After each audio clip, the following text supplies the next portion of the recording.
Hujan dengan intensitas sedang hingga tinggi mengguyur kota Ambon sejak pagi tadi menyebabkan genangan di beberapa lokasi. Salah satunya di Jalan Nona Saar Sopacua, Kelurahan Wainitu, Kecamatan Nusaniwe, Kota Ambon. Tepatnya di depan kantor perusahaan daerah air minum, PDAM, Tirtayapono, Kota Ambon. Pantauan tribunambon.com, Jumat 8 Mei 2026, genangan air berwarna coklat pekat menutupi badan jalan. Terlebih di kanan lajur jalan, genangan air nyaris mencapai lutut orang dewasa. Tak hanya itu, sampah juga berserakan mengotori jalan. Alhasil, pengendara harus menurunkan laju kendaraan saat melintas. Salah seorang warga, Opa Icat, 60, mengatakan kondisi ini terjadi sekira pukul 11 WIB saat hujan dengan intensitas tinggi terjadi. Dia menuturkan, kondisi itu kerap terjadi tiap tahun saat musim penghujan.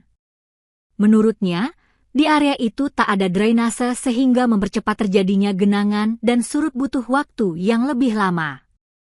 Dirinya berharap, masyarakat dan pemerintah dapat bersama-sama saling membantu dalam menekan adanya banjir saat musim hujan di Kota Ambon. Hingga berita ini diturunkan, tumpukan sampah dan genangan air masih memenuhi area jalan. Genangan air hingga sampah tutupi Jalan Nona Saar Sopacua, Wainitu, warga sebut kerap terjadi.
Download Tribun X sekarang, menghadirkan lokal menjadi Indonesia.